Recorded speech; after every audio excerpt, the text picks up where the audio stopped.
So my first question is simply, why do you want this job?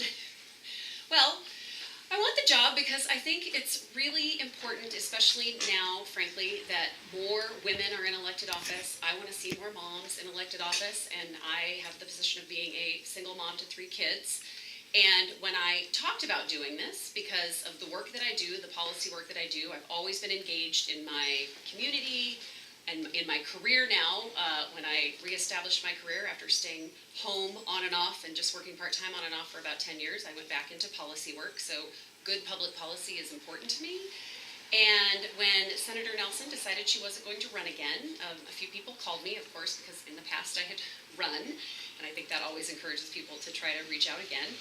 And I was considering it, and I talked to my kids about it, and honestly, my daughter, who's 11, both boys were like, great, yeah, do it, but a little shruggy about it. And my daughter, who is 11 years old, jumped up and down and clapped her hands and got giddy about the idea. And she just said, you have to do it. And she said, you always tell us, the hard things or the things you should go out and try to do. She just spit all my words back at me about all the things I'm trying to, encourage in my kids. And so honestly, she was really the person who tipped me over the edge for deciding to go for it again. But it's because I think we're facing a lot of huge problems that working families are dealing with. And as a mom who works outside the home and somebody who is also trying to keep up with the cost of living in this city and in this region, we have a lot of pressing problems. And I think we need people who can be strong-minded, very value-oriented, but understand and know how to work in the bipartisan environment that is the state legislature. Because not everyone comes from Seattle. People come with a lot of different perspectives. I, in my job, work with both Republicans and Democrats and am able to help move really progressive legislation.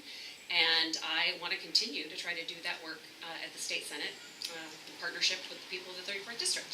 And I think I'd be very good at the job. So that was really what has compelled me and motivated me to get involved. And I think it's also, this Trump presidency has, I think, while I have been involved for a very long time, it's certainly lit other fires. And talked about this a bit out on the campaign trail, but my daughter's adopted from Korea, and she came home in this last year talking about that she was upset and anxious because she was hearing that kids were getting sent home to the countries they were born in. She was hearing about the immigrant and refugee issues with this administration, and she was worried she was going to get sent back to Korea without me. And so I had to sit her down, explain to her why that wouldn't happen to her, but then I also had to be honest with her and say, there are all these families living with this fear. And so this state needs to step up. Here's the things we're doing to try to reassure her she lived in a community that was pushing back against this. My son at the dinner table talking about spending his school day trying to figure out where he would hide or how he would escape if an active shooter came to the school. That's not what our teachers and our kids should be thinking about. And then my oldest son, who has just started college, came out as gay when he was 16, and we've seen what this administration, and frankly what some people in this state and in this state legislature have tried to do to erode civil rights of the LGBTQ communities. And so it's very personal to me, as well as being a passionate believer in good public policy. I just take a lot of these issues very personally. They're personal to my family, and I want to go and I want to fight on behalf of the district and the Senate. That's a lot of issues rolled in there. Let's say you're elected when you get to Olympia in the fall, or whenever the session starts. What do you think first are the most important issues that you're going to be involved with? Yeah, of course, as you said, there's a big umbrella of issues. And I think we absolutely need to push hard, and I want to lead on a capital gains tax and pushing toward more progressive taxes for this state. I think that we are seeing in all of our education woes the fact that we have teachers out on strike and our property taxes have doubled in the last 5 years. That doesn't add up. We need to be doing much better work about how we are providing revenue for the services that we need, for the services that the state provides. And I want to see that revenue not coming on the backs of all of our working families through sales tax and property tax, which are the tools most available now. But I think we need to start looking at a capital gains tax, and it really affects just this very top layer of people. It impacts wealth, not work. And I think that if we can demonstrate to taxpayers that we can do a capital gains, start to balance out the regressive tax system, and I think we should lower a bit of the sales or property tax at the same time to show some accountability, to demonstrate how we're going to balance, and then I think we can really start to push toward even more progressive taxes and tax structure in this state. So I think that's a big one. I think certainly in this region, and what I'm hearing on the doors when I'm out doorbelling, talking to folks, it's the property tax issue in particular, and housing and homelessness issues, and just sort of the umbrella of issues that affect working families, like access to health care. I'm talking a lot about access to childcare, because that's a big issue that I hear from when I'm talking at the doors and people know I'm a mom. It tends to start a conversation about childcare, and that is a very real issue that is just now starting to get more attention about how much families spend on childcare and what that means as an equity issue for genders and the ability, particularly for women, to be in the workforce. So I want to be there, capital gains tax, working on single-payer universal access to health care, and then working on housing and housing affordability and homelessness issues. I think those are sort of the top-tier things, but I think of it more in buckets, sort of the working families issues, and then addressing our tax structure issues, I think, are the two buckets of things that I look at as the biggest priorities. You mentioned in terms of the capital gains tax, which certainly people have been bandying about for a while, about convincing people, theoretically voters, in good faith. But what about convincing other legislators? Because that seems to be one of the things standing in the way. Yeah. How might you work on that? Well, I mean, I think we're getting closer and closer to it, and I do think that this example that we have right now, where we have all these teachers out on strike because the clear, didn't really fix the education system, it fixed a lawsuit, right? And so I think that people seeing how we are falling short of these things anyway is one angle we need to take and talk to legislators about, that frustration with their constituencies. And it's just going to have to be continued stakeholder outreach to those legislators as well, because it's not people in districts like the 34th that are opposed to this stuff. It's people in other districts that are much more moderate. So frankly, it comes down to figuring out who are the influencers for those legislators. How can I help to get those influencers to want to gear up to fight that fight? How do we coalesce and collaborate with our colleagues? But I believe it's absolutely possible, and I believe it's possible this upcoming session. I think we saw in this very short session with a very slim Democratic majority some great stuff get done, and so I'm hopeful that this election will also bring in a few folks who are, a lot of people on the campaign trail are talking about this, and so I'm hopeful that we transition that into some good action.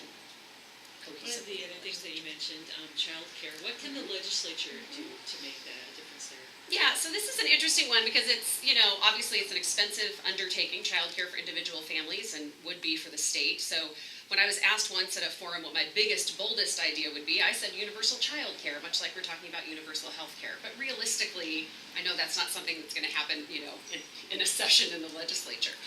But I do think there are ways we could look at things like tying some corporate tax breaks to some corporate responsibility angles that might include either childcare subsidies, on-site childcare, the ability to provide some flexible childcare options for workers. There are some things in there that I think we could link together so that if we're providing a corporate tax break to somebody, we're seeing a very specific kind of public benefit related to that. I think, again, too, as we're looking at issues like doing a capital gains tax, potentially trying to take some slivers of the money there and trying to use it for pilot programs in different areas and neighborhoods where we know, without a doubt, there is not good quality, affordable childcare. And a lot of it, too, is about the state regulations that are around opening an in-home daycare. Safety is obviously vital and very important, but I think we have created so many boundaries around it and barriers that I've known myself of a couple of people who have considered opening in-home daycares, and then when it comes down to it, the cost to get started, the cost to move forward, the hurdles, it gets intimidating, and they back off trying to do it. So I also want us to do a review of that, what those barriers are. Are there ways we can help with either, upfront loans? Can we connect them with other programs who can provide, loans for people who are interested in opening their own in-home, childcare? Or are there some of those barriers we can actually take away? Have we overburdened with regulation, and are there some things we can do to diminish some of those regulations? So I think there's a lot of things we can look at with it. I think, to me, the important thing is that we start talking about it and we are honest about what a huge issue it is and how much it really does hold back working families. And especially, not all families work 9 to 5, right? That's not a very realistic work day for most people, as you well know, right?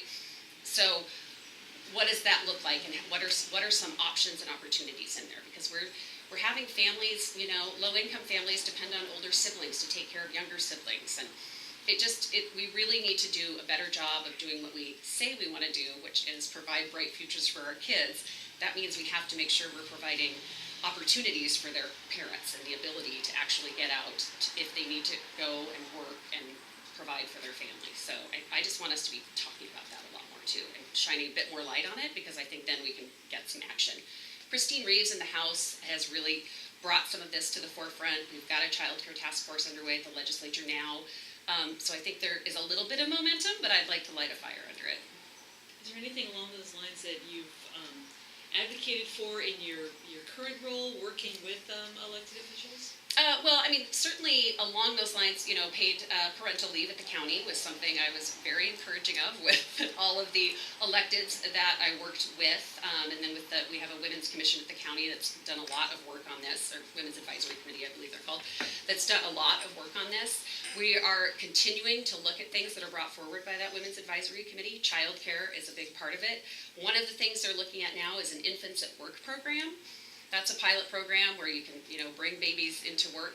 That's something that I think is interesting. I think we should look at it, but I also think we need to identify that it's inequitable for a lot of workers. Not everybody has the kind of job where you can bring a baby in, where you can, right? And so that's the kind of conversation I'm having with people, both that are, just in a peer group at work and, with people who are making some of those policy decisions as well, is we need to make sure we're looking at that big picture. This is one thing that should be considered, but let's not lose sight of the fact that there are a lot of inequities around that particular solution potentially.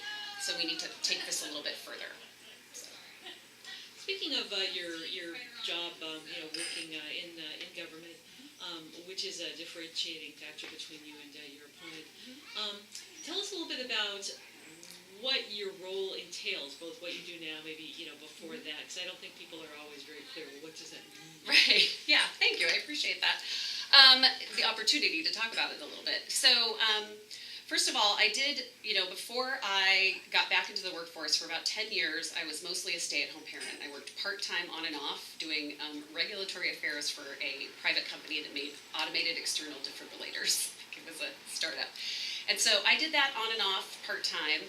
And then I decided I wanted to get a graduate degree because I was concerned about re-entering the workforce because I had been out for longer than I anticipated, which happens to a lot of women. And I knew I was going to need something to help me transition back in because I had moved to the Seattle area in 1998, and I wasn't particularly linked in with the politics and culture in Seattle. So I went and got my public administration degree at the Evans School, and I spent, it took me 7 years to finish a 2-year degree because I did it mostly at night and while also having one child and then another child. And so that was sort of my professional credentials I tried to put in place, and then I got actively involved with the 34th District Democrats and with the West Seattle Food Bank, and I had done legislative work when I was volunteering on the PTA. And that work led me to meet people in our legislative delegation at the 34th. So when I started networking, those are some of the people that I started talking to. So then when Joe McDermott was elected to the King County Council, he hired me to be his chief of staff. And so that job entailed managing the office, which was about 4 employees and Joe, and managing his legislative agenda.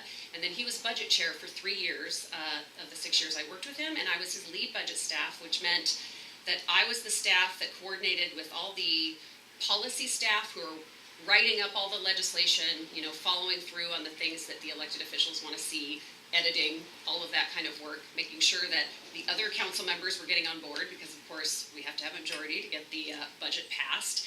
And I'm really, a big part of my job was being a link between all of those people and making sure I was forwarding those policy priorities, that they were making it into the legislation, trying to address any concerns that other elected officials had, hearing from stakeholders, during the budget season, of course, that is when you see lots of stakeholders, finding out what their concerns are, trying to fit those things into where Joe's priorities are.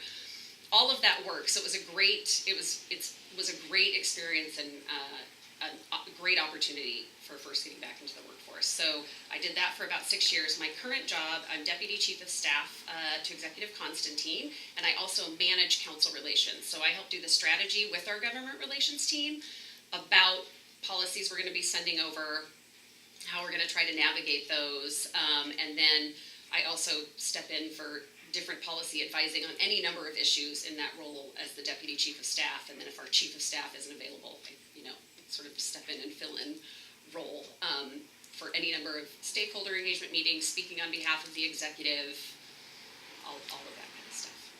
Interesting. Does that explain it? Yeah, no, it does. And I think Yeah. that people, Chief of Staff, what does that mean? Right. And it can mean so many different things in different environments.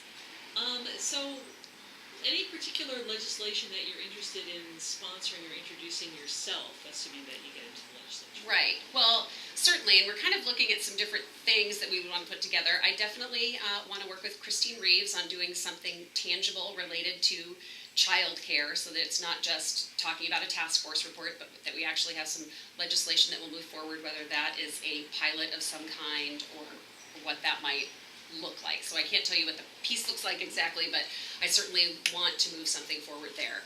I want to talk about continue to move the legislation it's been introduced, but I want to really help to work and forward it. Last session it didn't pass for the mandatory rest breaks for base nurses and care providers, and that's a big one for me. I think it's important. And again, the capital gains tax and progressive legislation, as we keep trying to move the progressive tax reform. Any steps that we can be taking there are things I'm going to be wanting to engage on. But the childcare one is sort of the personal one for me that I think is important to working families that I'm particularly interested in leading in the Senate. Did you have challenges with that when you had to go back into work and school? Yeah, absolutely. And I had fewer challenges than most people do. And so that's where I understand how frustrating it can be. Having flexible, reliable childcare in a professional working environment is key, and especially if you don't have a co-parent in your house with you. And my kid's dad is in their lives and around, and so it's not like I'm all on my own in that way either, but I'm certainly, on my own and maintaining a home, and I'm paying the mortgage and all of those things. And so it's super important to have that childcare. It's expensive, and it's hard to find, people who will stay with you for a period of time, or a daycare that can work the particular hours that you work. So when I was in school, even just doing the program at the Evans School, and my kid's dad traveled for work, so I would often find college students where I could go up to the school. My son would be babysat by a college student for the couple of hours I was in class, and then I would pick him up, and then but some of that was catch as catch can, right? It was not reliable. And if somebody is in a position where they have the kind of job where they're going to get fired if they show up late, or they can't show up for a shift because their childcare has fallen through, that's not an acceptable position to be putting working families in. So I've seen that from my own, and I have a pretty good, group of people around me who I've relied on my neighbor before when childcare has fallen through, and I was lucky that she was somebody who happened to be there who could fill in that moment. But that's not, we shouldn't have people. There are people, and especially single moms, who have to every week, don't even know what their schedule is the next week. By the time they get it, trying to figure out, how they can make sure they manage getting their kid to daycare and then getting themselves to work. It's a very genuine struggle for a lot of families. So hopping back to a couple of still pending issues, what are your thoughts on the whole education funding situation, whether it really is resolved or not resolved, or what? Well, I think it's not resolved. I'm glad the legislature made progress. I'm glad that I'm glad to see those wheels moving, and the lawsuit isn't necessarily, the Cleary lawsuit isn't, looming over the legislature in that way. But I think obviously what we're seeing this week, when we have teachers in bargaining feeling they're not getting their fair wage that was the intent of the legislation, that's a problem. It's a huge problem. And special education, I don't think we're doing our best work in how we fund special education, and that's an issue I'm learning more about, and reaching out to folks, because I myself, all three of my kids have gone through Seattle Public Schools, but I haven't personally been as engaged with the special education aspects of the schools. I have several friends who have, and so I'm learning from their parenting experience, and then I want to learn some more from the folks who are providing the education, and that's where I need to get a little bit more information. But it's clear we're also not appropriately, I don't think, funding that. And I think in many ways we fund it based on buildings, not based on students. And I want us to really look at that so that we're outcome focused, right?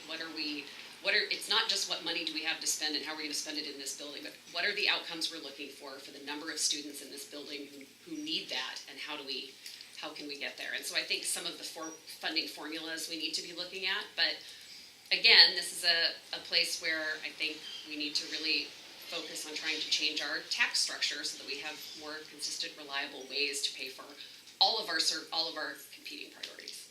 That's not likely to happen in just one session. No, I know, but I think it's just we need to continue talking about that as a part of the problem as well. Anything immediate that you think that can be done for the education funding?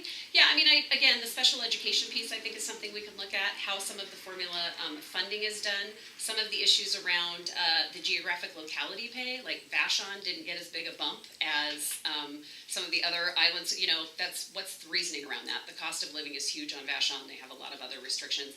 I need to get a better understanding of how they navigated those formulas, and if those are some formulas we can tweak in this session to make them a little more balanced and appropriate. What about the whole sound transit car tax thing? Where do you stand on that? Since that wasn't yeah. Well, I think Marco Lias, I think, was the one who came up with the solution that I felt, was the most reasonable. I want to find a way that we can help to work on that formula as well, but not adversely affect the building of the transit, right? I don't want to slow down the building of the light rail in the process. So if we can, bond forward some dollars and navigate that through changing the formula on the tabs, that's something I'm comfortable with. I think we need to look at something there while Sound Transit worked with what the legislature did give them to work with, it's very clear that people are not happy with that outcome, that it was not clear what the actual cost to them was going to be, and so I do think we need to go back, address it a bit, but I'm very concerned about addressing it in a way that would slow down the light rail in any way. So I would rather finance dollars ahead of time and navigate it that way than have to just cut the funding and not have the light rail come as quickly. But you are concerned because they're committed to the light rail. People on the car tab tax that there needs to be some relief? Yeah, I think there does need to be some relief, but and I wish I had it in front of me. I'm sorry, but Senator Lias had something that was the most reasonable to me approach at the time. So I think that's something that will certainly come up again this session, I would imagine. Speaking of transportation, Vashon, the ferries, they're not happy. No. Anything you think that you'll be able to do, especially considering that you'd be succeeding someone who lived on the island, so she was quite the ferry advocate. Yes, she was. Well, I think we clearly just, by virtue of, down here on Fauntleroy, where folks line up to get onto the ferry, it's huge to have even just that extra security person there. So in the more immediate things, I think if we can fund another security person there and potentially try to open up a bypass lane again or something, so that we're not having folks in the terrible long wait when we've got all the Southworth people and Vashon people way back in the line. That helps with some immediate management of the dock. That said, I think we need to continue making sure we're getting operating dollars for building more. We need the 2 more ferries built and completed, and we're going to have to talk about dock upgrades there and what does that look like, or is there an expansion, which is controversial, and I don't know if that's the answer necessarily, but I think it's something we need to be talking about. And I think just generally, really, frankly, guarding that budget and making sure I'm working with the other folks who, the ferry-dependent community legislators, that we are just dogged about the fact that it is a part of our highway transportation system. It's the marine highway, and it needs to continue to be treated with the same. We need to keep trying to make sure we're building, not just maintaining that infrastructure, but increasing capacity for that infrastructure. What committees do you want to sit on? That's always a good question. I'm very interested in transportation because of many of these things that we've just been talking about. Also, of course, Ways and Means, which is a committee many people would be interested in, but I do think obviously where the dollars go tends to, be what our priorities are. So I think that's an important committee to be on. And then for me, another issue I haven't talked a lot about here because I've been so focused on childcare, but I also think early childhood education, 0 to 5 work is really important. So frankly, any of the education work on education committees would be some committees that I would be interested in serving on. And then another idea that Senator Billig has talked about is potentially the Senate should look at, and we'll see what happens when a session starts, trying to have a committee that is solely focused on housing affordability and homelessness as its umbrella. And if a committee like that were to be created, and I would certainly encourage it and hope for it were I to be elected, that's a committee I would also be interested in serving on. What can the state do about housing and homelessness? Well, I think we need to continue to try to get more funding into the Housing Trust Fund, try to get it back up to its 2009 levels, which is about $200 million. And the document recording fees were well protected in this last legislative session. That helps provide funding for homeless services. I would like to see us, as we all know, homelessness is a very complex issue. There are a lot of reasons that people become homeless. Behavioral health issues is one of those. Because then it also, of course, often leads to substance abuse issues as well. So I would like to see us investing more money in frontline caseworkers when it comes to behavioral health so that we can prevent more people from becoming homeless, so that there are opportunities for caseworkers to meet one-on-one with individuals and or families to figure out if they're in danger of becoming homeless, what could happen to prevent them from becoming homeless, because for example, for some people it might just be, $280 for that 1 month so they can meet their rent until some other benefit kicks in. And for some people it could be, I need to be reunited with this family member and that might help me out. And then for other people it could be connection to different kind of resources for, apprenticeship trainings, sober living, any number of those things. And we're finding with our Best Starts for Kids program at the county that we're having a lot of success with we've prevented 3,000 families from becoming homeless in 2017 based on this model where you're providing flexible funding for frontline caseworkers. So that's something I'm very particularly interested in. And then I think we're seeing, which is great, a lot of focus on the surplus properties issue and all the barriers at actually being able, the state can't just say, here's this surplus property, go ahead and build affordable housing on it, even if it's in a great location. There are a lot of barriers there. We're removing those. The Department of Transportation is not currently included in the surplus lands that could first go to consideration for some of this, so I would like to talk about that and hopefully move that as well in the legislature. And so continuing that work where we're just it's going to require partnership. It's a regional problem. So I want to continue seeing the state stepping up, helping to remove barriers for different municipalities for things like surplus properties and the, highest best use, which I think is, sheltering and providing homes for families. So there's one overarching question, really. Both you and your general election opponent refer to yourselves as progressive Democrats, and it's hard to try to figure out if somebody doesn't really, know either of you too well, what's the difference. So if someone asks you that question, what are the big differences? What's your response? Well, for me, the big difference is, I'm running as a single working mom, as a woman. I do think it's important that we elect more women to our legislatures, and so that's a big deal for me and one of the motivating factors for why I run. And I really do feel that I bring a very good combination of having been very engaged in this community for many, many years, while I'm excited that what I'll call the tragedy of Trump being elected has invigorated a lot of people. We've had a lot of these problems for a long time, and I've been somebody who's been engaged in working with the West Seattle Food Bank, in working with West Side Baby, in advocating for education in Olympia on behalf of PTA. I've seen that from the community side of things, and then I've also been able to practice this work in my career and in really trying to work on policies that move things forward in a bipartisan body, where I do know how to work with Republicans who I don't always agree with, but I know how to actually help get things moving. And I've been on the front lines of doing things like passing the Veteran Seniors and Human Services Levy, and then now as we're implementing that. And it takes huge teams of people. We have a lot of, government gets a bad rap a lot of the times, but we have a lot of people doing remarkable work in public health, in our Department of Community and Human Services, folks at Metro, for the county. There are some pretty amazing things that happen and some pretty amazing teams of people that do a lot of that work. And so I've been really fortunate to be involved in that, to see what it takes to have all these different municipalities. The county has 39 cities.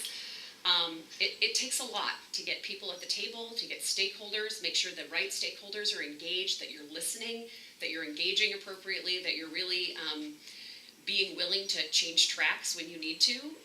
And that to me is what the whole state Senate job is about. It's about knowing how to work with all of those people. It's not just about declaring yourself a progressive, having a position and planting your flag in the ground.